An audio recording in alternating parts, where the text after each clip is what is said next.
أعوذ بالله من الشيطان الرجيم. بسم الله الرحمن الرحيم. لا خير في كثير من نجواهم إلا من أمر بصدقة أو معروف أو إصلاح بين الناس، ومن يفعل ذلك ابتغاء مرضات الله فسوف نؤتيه أجرا عظيما. ومن يشاقق الرسول من بعد ما تبين له الهدى ويتبع غير سبيل المؤمنين نوله ما تولى ونصله جهنم وساءت مصيرا. الحمد لله رب العالمين والعاقبة للمتقين، الصلاة والسلام على سيد الأنبياء والمرسلين خاتم النبيين محمد وعلى آله وصحبه أجمعين. أما بعد،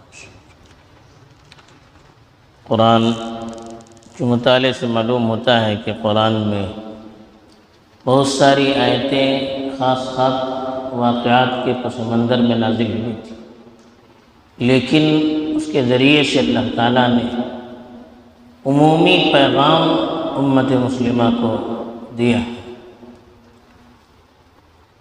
پیچھے کئی آیات میں ایک واقعے کی طرف اشارہ کیا گیا تھا، جس کی طرف قلبی روشنی ڈالی گئی تھی کہ بعض منافقوں نے چوری کی، دوسروں پر الزام لگایا اور رسول اللہ صلی اللہ علیہ وسلم کو بھی قائل کرنے کی کوشش کی، لیکن اللہ کی طرف سے وحی نازل ہوئی، جس کی وجہ سے اللہ کے رسول صلی اللہ علیہ وسلم نے قرآنی آیات کے ذریعے ان کی پول کھول دی. پھر اس شخص نے جس نے چوری کی تھی اور دوسروں کو پھنسانے کی کوشش کی تھی، وہ اپنی جب فضیحت ہو گئی تو مکے چھوڑ کر چلا گیا اور مرتد ہو گیا. چونکہ چوری کرنے کے بعد اپنے الزام کو چھپانے کے لیے آپس میں بیٹھ کر راتوں رات انہوں نے مشورہ کیا تھا کہ کس طرح سے ہمارا الزام دوسروں پر تھوپا جائے. تو چھپکے سے جو آپسی سازشیں ہوتی ہیں اس کو نجوا کرتے ہیں. سرگوشی، کسی کے کان میں کچھ کہنا، یا چھپکے سے بیٹھ کوئی تدابیر کرنا، اس کو نجوا کرتے ہیں. چپکے سے بیٹھ کر آپس میں باتیں کرنا یہ کوئی منع نہیں ہے.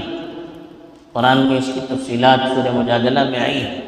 اذا تناجیتم فلا تتناجوا بالاثم والعدوان ومعصیۃ الرسول وتناجوا بالبر والتقوى.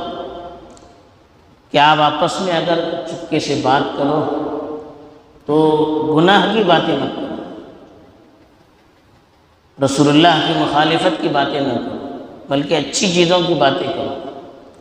تو چھپ کر اچھی باتیں کرنا، اچھے مشورے کرنا یہ منع نہیں ہے، بلکہ غلط سازشیں کرنا، غلط مشورے کرنا اس سے روکا گیا. چونکہ ان لوگوں نے چوری کے واقعے کے بعد رات میں چھپ کر سازش کی تھی، تو اس لیے اللہ تعالیٰ نے اسی کی طرف اشارہ کرتے ہوئے ایک عمومی پیغام دیا کہ لا خیر فی کثیر من نجواہم. ان کی بہت ساری سرگوشیوں میں کوئی بھلائی نہیں ہے. نجوا کے معنی چھپ کر باتیں کرنا. وہ چھپ کے بہت سارے مشورے کرتے ہیں، تو اکثر جو ان کے چھپ کر مشورے ہوتے ہیں اس میں کوئی اچھی بات نہیں ہے، کوئی خیر کی بات نہیں ہوتی ہے. ہاں، وہ مشورے اچھے ہوتے ہیں، وہ نجوا، وہ چپکے سے کیے جانے والے مشورے اچھے ہوتے ہیں، جس کا مقصد کیا ہوتا ہے؟ الا من امر بصدقۃ، جس میں آدمی کسی کو صدقہ کرنے کا حکم دے، او معروف، یا بھلی بات کا حکم دے، او اصلاح بین الناس، یا لوگوں کے درمیان اصلاح کی باتیں کرے. چپکے سے جو مشورہ کرے، اگر اس کا مقصد اچھا ہے، مثلا آپس میں کسی کو صدقہ کرنے کے لیے مشورہ کر رہے ہیں، یا ایک دوسرے سے کہہ رہے ہیں کہ دیکھیے فلاں شخص حاجت مند ہے، آپ اس کو صدقہ کیجیے، چپکے سے اسے کچھ دے دیجیے تاکہ دوسروں کے سامنے اس کی رسوائی نہ ہونے پائے، یا کوئی بھلی بات ایک دوسرے سے کہہ رہے ہیں، یا ایک دوسرے کو بھلی بات تلقین کرنے کے لیے آپس میں کچھ تدبیریں کر رہے ہیں، چپکے سے کچھ تدبیریں کر رہے ہیں، تو یہ ٹھیک ہے، یا آپسی تعلقات کے جوڑنے کے لیے اصلاح بین ذات، لوگوں کے درمیان اصلاح کرنے کے لیے، رشتے ناطے دوڑنے کے لیے، دشمنیاں ختم کر کے آپس میں ایک دوسرے کو قریب کرنے کے لیے کچھ مشورے کر رہے ہیں، یا کچھ اندر سے ڈیل ہو رہی ہے تاکہ آپس میں ایک دوسرے کو ملایا جائے، تو یہ خیر کا کام ہے۔ اس طرح کے آپس میں چپکے سے مشورہ کرنے میں کوئی حرج نہیں ہے، اس لیے کہ اس کا مقصد جوڑنا ہے، قوم کو ملت کے اندر خیر کو پھیلانا ہے، لوگوں کی ضروریات کو پورا کرنا ہے۔ اس طرح کی چیزوں کے لیے آپس میں آپ چپکے سے مشورہ کرتے ہیں یا چپکے سے ایک دوسرے کو حکم دیتے ہیں تو یہ اچھی بات ہے، لیکن اس میں بھی چاہیے کیا؟ وَمَن يَفْعَلْ ذَلِكَ ابْتِغَاءَ مَرْضَاتِ اللَّهِ، جو شخص ایک کام اللہ کی خوشنودی کو تلاش کرتے ہوئے کرے گا، فَسَوْفَ نُؤْتِيهِ أَجْرًا عَظِيمًا، تو ہم بہت بڑا اجر اس کو دینے والے ہیں۔